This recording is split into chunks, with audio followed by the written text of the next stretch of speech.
And they refused their support, not for what it is, they said, but for what it is not. And what it was not was simply inclusive of women.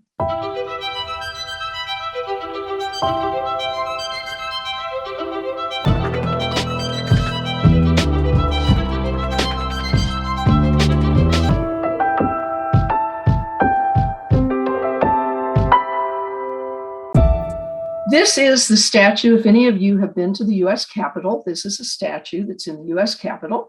On the left is Elizabeth Cady Stanton, in the middle, Susan B. Anthony, and then in the front is Lucretia Mott, who we don't hear of as much as we do the other two.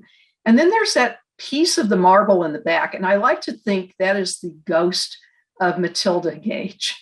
That she really should have been up there because she was so crucial early on too. And there are probably a lot of other women, but I really view that as kind of representing all of those other women who there simply wasn't room for. This statue was kept in the basement of the Capitol for decades after it was done because nobody really wanted to put it up there. And it wasn't really until the I think 1980s or 90s before it was moved out of the basement and put in the Capitol. So let's look a little more deeply now at her role in the suffrage movement.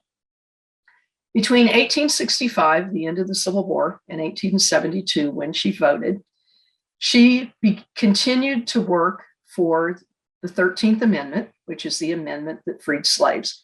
And remember, she was a member of this American Abolition Society. And that was how she really began developing her public speaking skills, was beginning to speak out in the 1840s and 1850s as an agent for the AASS on abolition.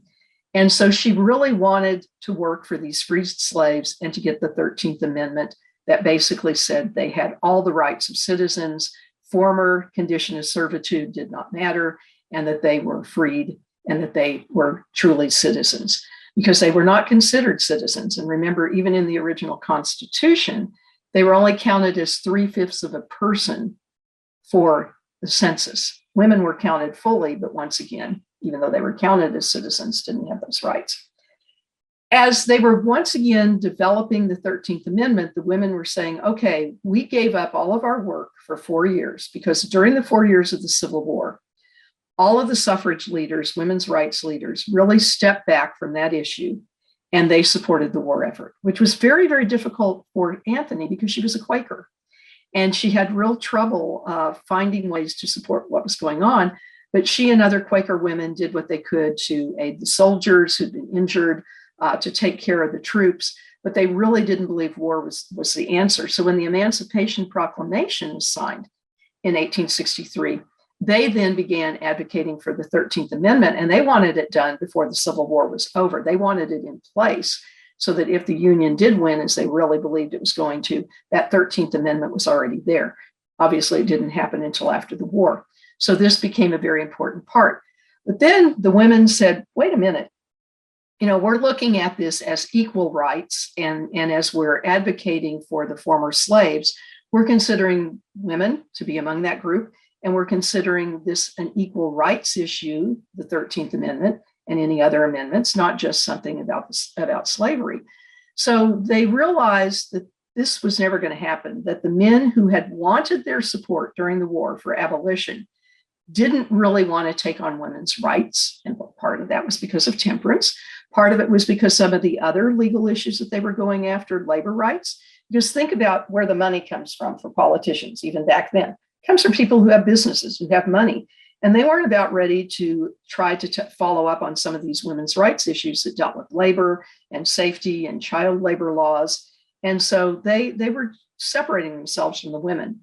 And so the women said, look, we've got to just come up with our own association, and we need to talk about equal rights. So Anthony and Stanton and others formed the New York State American Equal Rights Association, and they began petitioning Congress. The way that women got some changes in society at the federal level, and some of them were labor laws and safety laws, was through the right to petition, because even though they couldn't vote, they could petition. And they would haul trucks pulled by horses full of petitions from women and men all across the country for some of the issues that they wanted to deal with. And that was the only right that they really had, was the right to petition. So they began really using the petitioning process for suffrage and would deliver hundreds and hundreds and hundreds of thousands of names to Congress to take up the notion of women's rights and women's suffrage. And so in 1865, they really began that petition movement, and Anthony was definitely behind that. Then in 1866, they had the 11th National Women's Rights Convention, and that was when they founded an American Equal Rights Association. So they'd started with New York and then at this Women's Rights Convention, and they've been holding them since 1848, but they stopped doing it during the Civil War years, and they had the 11th one. They formed an Equal Rights Association because these women were still advocating for the former slaves. In 1867, because she had two brothers in Kansas, one who had gone during the period of what we call Bleeding Kansas, the border war between Missouri and Kansas after the Missouri Compromise that said that the states would vote individually. So there was a war between Kansas and Missourians as to whether Kansas was going to be free or slave. So one of her brothers, Merritt, went to Kansas and was actually involved with John Brown. And so the family was involved on that level too. But Kansas gave women voting rights in 1861 when they became a state in school board elections, because this fit the domestic sphere. Women were in charge of educating their children. So they were the only state that gave all women, married or single. Kentucky let widows and then later single women vote in school board elections. But those were the only two states that let women really vote at this time.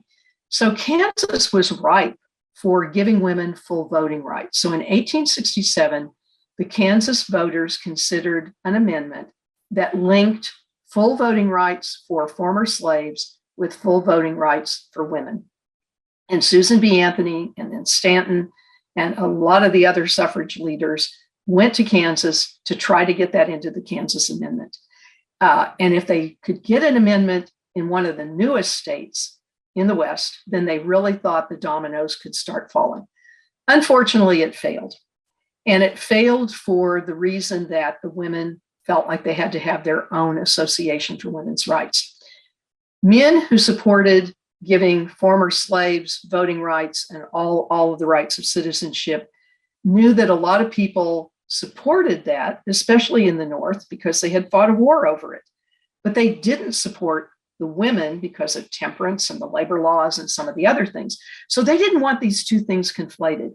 And so part of the reason that the amendment failed in 1867 and two more times in Kansas, finally was passed in 1912, 8 years before the 19th Amendment, Kansas women had full voting rights, was that they put the two together. And so they wanted to separate them, and that was how they eventually got it done in Kansas, how they got it done in some of the other states. And so the women said, not going to work. After the 13th Amendment, Stanton and Anthony turned their national attention to the 14th and 15th Amendments. And the 14th Amendment was basically the amendment that gave the rights. The 13th freed. The 14th said that anyone born in the United States or naturalized had full rights of citizenship. Now remember that, because the 14th Amendment becomes very important in 1872. They opposed the amendment, Stanton and Anthony, because it didn't put male and female. They didn't make it clear. They said citizens, anyone born, but once again, women weren't being recognized and didn't have these. And other parts of the amendment in terms of who could hold office and some other pieces very specifically said male.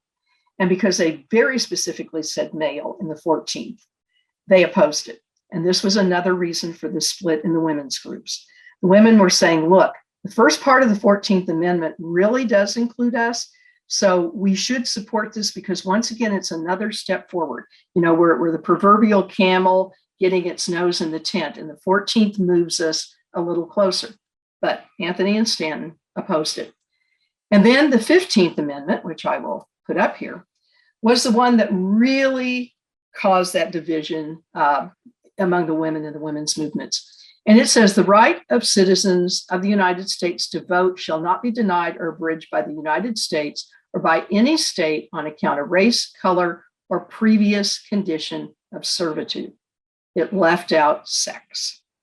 And this was totally unacceptable to Stanton and Anthony, and then to a larger group of women. The 14th Amendment, they could live with, because they could try to get that interpreted by the courts to mean that women were born in the US or were naturalized. But when the 15th came in specifically on voting and did not include sex, then there was a problem. So they opposed it, and they refused their support, not for what it is, they said, but for what it is not. And what it was not was simply inclusive of women. And so they were encouraging the suffragists to oppose ratification in their own states. And so once again, there were other women who were saying, look, this doesn't preclude the states from individually granting rights, because by 1870, Wyoming came in as a territory in 1869, and they gave full voting rights. And you began to have some of the other Western states looking at full voting rights as territories. So they said, we still just need to keep a state-by-state approach.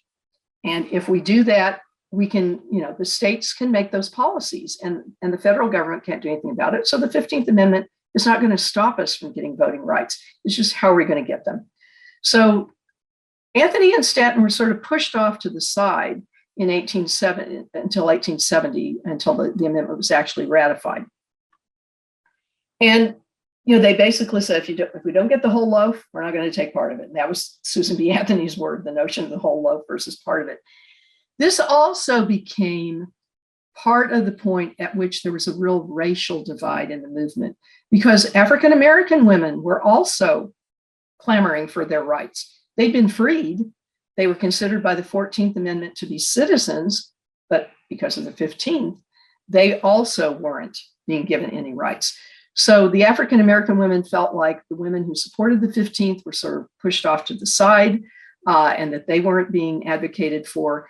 And then eventually, because race was an issue in the South during Reconstruction, a lot of the women, even like Anthony and Stanton, began backing away from some of their civil rights positions. So you had all of this splintering of the movement, which was part of the reason why it took until 1920, was that you didn't have all of the women, just like we don't today, have a single mind about issues. So between 1865 and 72, they did more. Like I said, they started the revolution in 68. And then with Stanton, she founded the National Women's Suffrage Association. And this is where they really began the push for suffrage, was in 1869. And then, as I said, the movement split. And then the American Women's Suffrage Association was also founded in 1869 by those who disagreed philosophically with whether we should have a state-by-state approach or whether we needed a federal constitutional amendment. In 1870, Stanton was one of many women who testified before Congress on the need for a federal amendment, which was still at the time the 16th Amendment, eventually became the 19th. But they were really lobbying for a 16th Amendment.